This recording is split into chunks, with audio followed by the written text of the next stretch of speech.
जीव संसार में जब से आता है तभी से वह मौत की तरफ चलना प्रारंभ कर देता है तो यह उचित, पर इसे कोई सुनना नहीं चाहते हैं।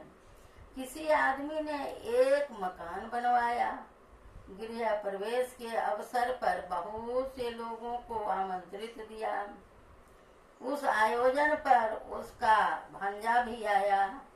वह घूम घूम कर मकान को देखने लगा और बोला कि हाँ, मकान तो बहुत सुंदर है, पर दरवाजा कुछ छोटा है। कोई मर जाएगा तो निकलेगा कैसे? बड़ा दुख हुआ। घर वाले को वह बोला, कैसा ना समझ लड़का है, यह अशुभ बात बोल गया। फिर उसने उस लड़के के पिता को एक पत्र लिखा कि लड़का बड़ा दुष्ट है। कैसी कड़वी बात बोल दी। उसके पिता की भी रंच हो आया। कहा, चलो देखो तुम्हारा घर। वहां आ जाकर मकान देखते हुए बोला, वह मूर्ख क्या समझेगा? एक को कौन कहे, इसमें से तो 5 लाशें एक साथ निकलेगी। बात बिल्कुल ठीक है। एक स्त्री का बच्चा मर गया। वह बच्चे को लेकर घूमने लगी कि शायद कोई इसे जिंदा कर दे। किसी ने कह दिया कि समीप में ही भगवान बुद्ध, उन्हीं के निकट चले जाओ, उनकी महती कृपा हो जाएगी। तो यह कोई बड़ी बात नहीं है। वह मृत शिशु को लेकर भगवान बुद्ध के पास गई और उसे आगे रख कर बोली कि भगवान, इसे जिंदा कर दीजिए। भगवान ने देखा कि यह बहुत व्यग्र है। बोले, अच्छा लाओ और थोड़ी सरसों के ले आओ मांग कर, लेकिन सरसों उसी घर से लाना जिसके घर में आज तक कोई मरा न हो। वह गई और जाकर सरसों मांगने लगी तो घर वाले तैयार हो गए। पूछती है कि घर में आज तक कोई मरा तो नहीं है? उन लोगों ने कहा कि यह क्या पूछते हो, कितने मरे हैं इसका कोई ठिकाना नहीं है। वह वहाँ भी जहाँ भी जाए तो यही उत्तर मिले।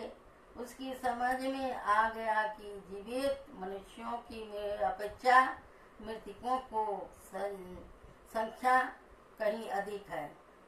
वह आई और भगवान बुद्ध के श्री चरणों में प्रणाम कर बच्चे के शरीर को ले जाकर दफना दिया। कहने का तात्पर्य यह है कि बात बिल्कुल सत्य है, लेकिन लोग इसको स्मरण में नहीं रखते। इसके कारण भगवान को भूले रहते हैं। अगर मौत याद रहे तो भगवान को कभी न भूले। मौत को भूलकर ही लोग भगवान को भूलते हैं। अपने आप को अमर समझकर ही इस संसार से चिपके हुए हैं। जाना तो है ही, इसमें संदेह की बात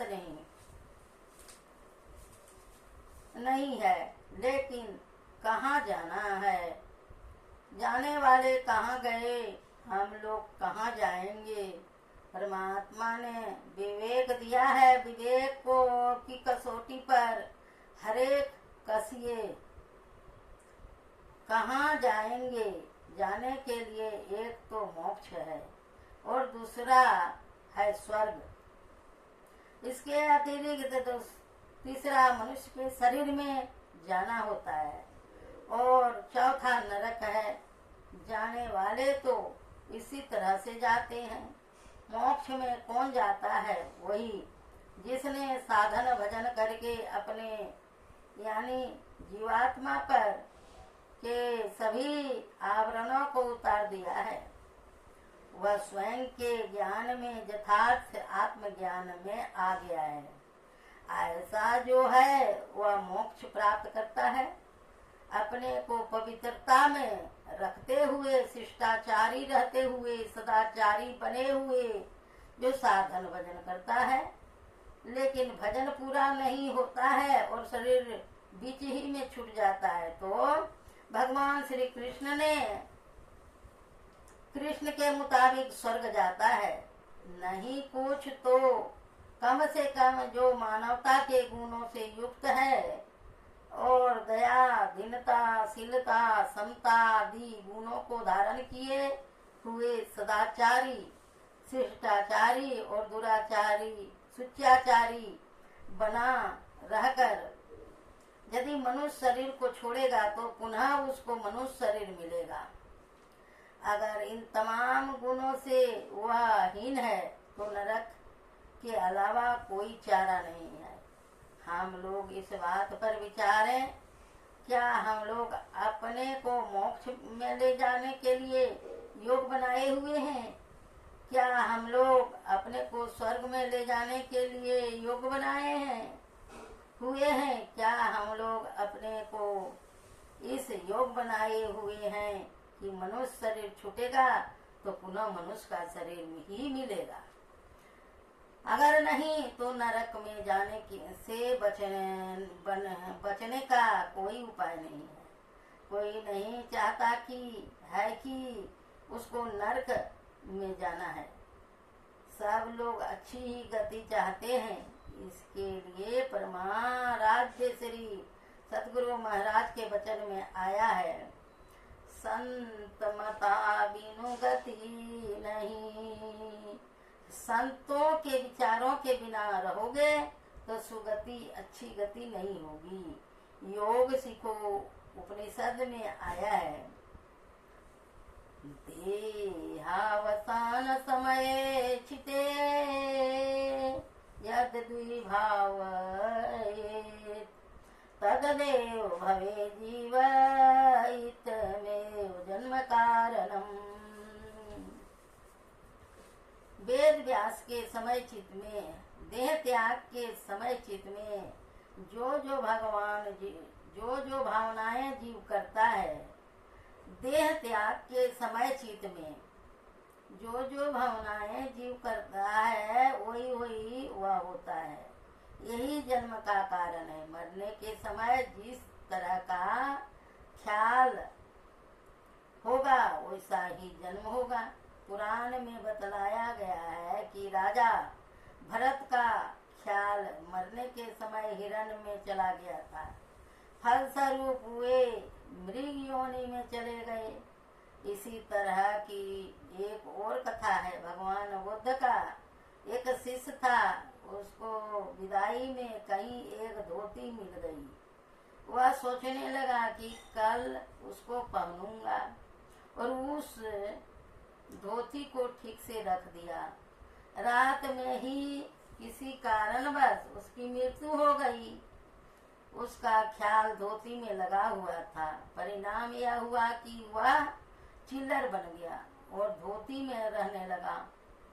जब भगवान बुद्ध के दूसरे शिष्य ने उसे लेना चाहा तो भगवान बुद्ध ने उसे लेना ऐसा करने से रोका।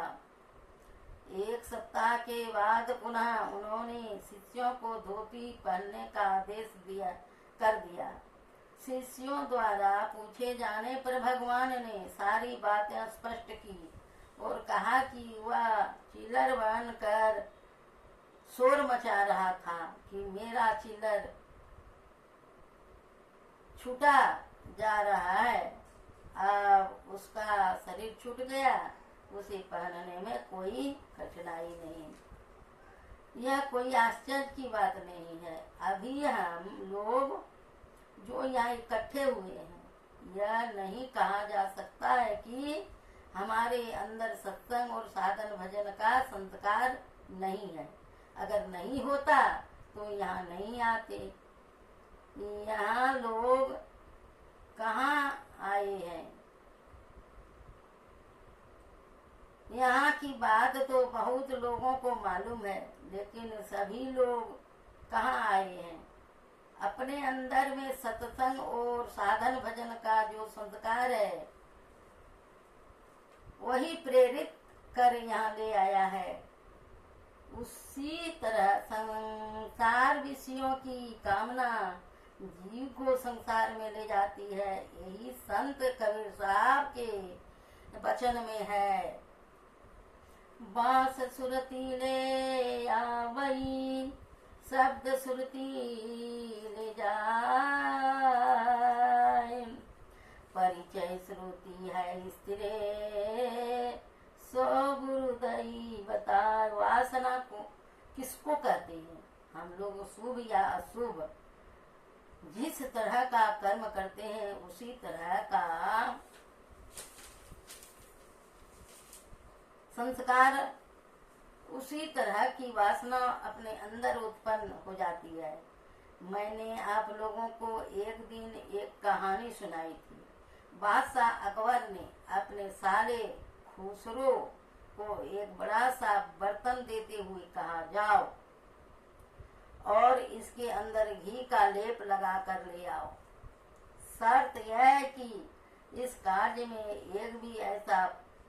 एक भी पैसा खर्च न हो। वह सोचने लगा कि बिना पैसे के कौन इसमें घी लगाएगा। फिर भी बात मानकर वह शहर में चारों तरफ घूमने लगा, लेकिन किसी से यह कहने का साहस नहीं हुआ कि बिना पैसे के इसमें घी लगा दो। लौट कर आया और कहा कि महाराज, मुझसे यह काम नहीं होगा। बादशाह ने कहा, अच्छा तुम बैठो। बीरबल को बुलवाया और कहा कि इस बर्तन के अंदर घी का लेप करा करके लाना है, लेकिन इस कार्य में एक भी पैसा खर्च न हो। बीरबल ने कहा कि महाराज यह कौन बड़ी बात है।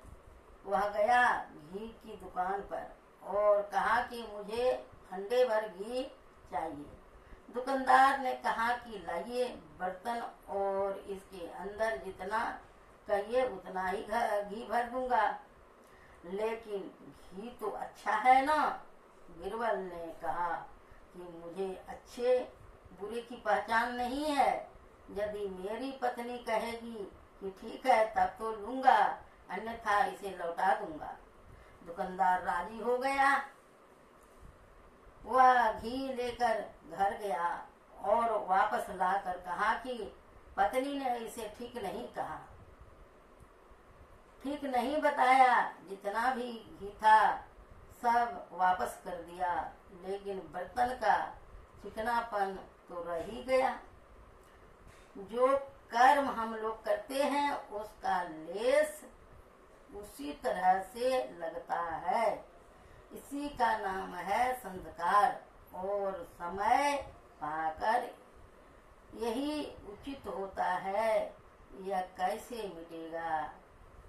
घी का जो चिकनापन रह गया था वह कैसे जाएगा? बर्तन को आग पर चढ़ा दीजिए तो वह आग के ताप से धुआं बनकर निकल जाएगा। इसी तरह हमारे आपके अंदर जो भला बुरा संस्कार पड़ा है वह तब तक रहेगा जब तक कि योगाग्नि प्रकट नहीं होगी। संसार की वासना ही हम लोगों को संस्कार चक्र में घुमा रही है। यही उपनिषदकार कहते हैं कि देह त्याग के समय चित्त में जो जो भावनाएं जीव करता है वही वही वह होता है। कौन सी भावनाएं होती है? जीवन भर जो लोग जैसा कर्म करते हैं वैसा ही संस्कार बनता है, और जैसा संस्कार होता है उसी ही वृत्ति अर्थात मन का स्वभाव हो जाता है। जिस तरह का स्वभाव बन जाता है शरीर त्याग के समय उसी तरह की स्मृति होती है। इस संबंध में रामायण में एक उपाख्यान है। बाली को भगवान राम ने मार दिया, वह गिर गया तो भगवान उसके सामने गए। भगवान को सामने देखकर उसने कहा कि आप तो धर्म की स्थापना के लिए अवतरित हुए हैं, फिर आपने मुझे व्याधि की तरह छिपकर मारा, मैंने आपका क्या बिगाड़ा था। धर्म हेतु अवतरे गोसाई, मारे मोही व्याध की नाई। उत्तर में उन्होंने कहा, अनुज बपू बधु भगनी सुत नारी, सुन सठ कन्या समय चारी। इन्हीं दुख दृष्टि बिलो के जोई, पाई बधे कछु पाप न होई। लेकिन जो विचारवान लोग हैं आजकल के, वे कहते हैं कि भगवान का उत्तर ठीक नहीं हुआ, इसीलिए कि वह न्याय तो मनुष्य के लिए है, बाली तो साक्षात पशु था। तब भगवान राम ने कहा, अच्छा यदि तुम कहो तो मैं चंगा कर दूं। कहा नहीं, जन्म जन्म मुनि जतन कराही, आंतराम कही आवत नाही। जीवन भर लोग अपने को अच्छाई में रखने की कोशिश करते हैं, लेकिन ऐसे लोग भी विचलित हो जाते हैं। मेरा तो जीवन ही बिगड़ा हुआ है, यह तो सुअवसर हाथ लग गया है कि इस अंतिम घड़ी में आप मेरे सामने खड़े हैं और आप में मेरा मन लगा हुआ है। कहने का तात्पर्य कि अगर आप सुगति ऊंची गति चाहते हैं, जिसे शास्त्रों में केवल परम पद कहा गया है, अति दुर्लभ केवल परम पद, संत पुराण निगम आगम बद। तो इसके लिए जिस तरह शरीर के सभी वस्त्रों को उतार कर निर्वस्त्र हो जाते हैं और केवल शरीर ही रह जाता है, उसी तरह जीवात्मा पर के सारे आवरण झड़ गए, केवल जीवात्मा रह गया। इस दशा में जो आ गया वह परम पद को प्राप्त करेगा। यह जो स्वामियाना टंगा हुआ है, यही पटाकाश कारण है। जब नहीं रहेगा तो पटाकाश संज्ञा भी समाप्त हो जाएगी, तब यह महदाकाश हो जाएगा। उसी तरह जब सब आवरण झड़ जाते हैं, तब जीवात्मा और परमात्मा का भेद ही समाप्त हो जाता है। तब परमाराध्य के वचन नानुसार हम मिटाकर एक ही बना दो, हम तुम दुई मिटाकर एक ही बना दो स्थित हो जाती है। संत कबीर साहब के वचन में, जल भरी कुंभ धरे जल भीतर, बाहर भीतर पानी हो, उलटी कुंभ जल जल ही समय, तब का करी हो ज्ञानी हो। अब घड़े का जल उस सरोवर के जल से अपना अलग अस्तित्व घोड़े रखता है, वह तो वही हो जाता है। गोस्वामी तुलसीदास जी महाराज ने कहा, जानत तुम्हें हो जाई। मुक्ति उपनिषद में भगवान राम ने कहा है, दर्शना दर्शने हित्वा स्वयं केवल रूपतः, यास्ते कपिदेश द्विल ब्रह्म स ब्रह्म बीत सायम्। वह केवल ब्रह्म ज्ञानी नहीं बल्कि ब्रह्म ही हो जाता है। यह सबसे ऊंची दर्जे की बात है। इस दशा को अगर कोई प्राप्त करना चाहता है तो परमाराध्य श्री सद्गुरु महाराज के वचन में संत मते की बात का जो पाठ करके सुनाया गया, उसको याद कीजिए और जीवन में उतारिए। याद कर लेना, समझ लेना, कुछ और बात है। अधीत्य चतुरो वेदांत सर्वशास्त्रानयन कस ब्रह्म तत्त्वं न जनाति दर्वीपाकरसं यथा। वह जिसने चारों वेदों और सभी शास्त्रों को पढ़ तो लिया, लेकिन यदि ब्रह्म को नहीं जाना तो उस कलछुल की तरह है जो भोजन का स्वाद नहीं जानती है। केवल पढ़ लिया, जान लिया और जीवन में उतारा ही नहीं तो इससे क्या हुआ। यह तो कलछुल की दशा है। चावल, दाल और अन्य सब्जियों को चला दिया, लेकिन स्वाद का पता नहीं है। आवश्यकता है इन सब बातों को जीवन में उतारने की। जीवन से उतारा तभी जीवन सार्थक हुआ, अन्यथा जीवन व्यर्थ ही चल गया। यही आप लोगों की सेवा में कहा। गुड़ की बनी हुई, महुआ की बनी हुई और आटे की बनी हुई, ये 3 प्रकार की मदिरा प्रसिद्ध ही है। और अफीम, भांग, तम्बाकू, ये 3 प्रकार की और मदिरा है। ये सब मिलाकर 6 मदिराओं को मोक्ष के चाहने वाले पुरुष त्याग देवे। वैष्णव धर्म दिवाकर से उद्गीत। श्री सद्गुरु महाराज की जय। श्री सद्गुरु महाराज की जय। आइए एक भजन सुने कबीरदास जी का। जिनकी लगन गुरु सो नाही, जिनकी लगन गुरु सो नाही। 3 रखर को कर सुन जग में बिरता जन्म गमाही। अमृत छोड़ विषय रस पीवे, दिक दिक तिनके ताई।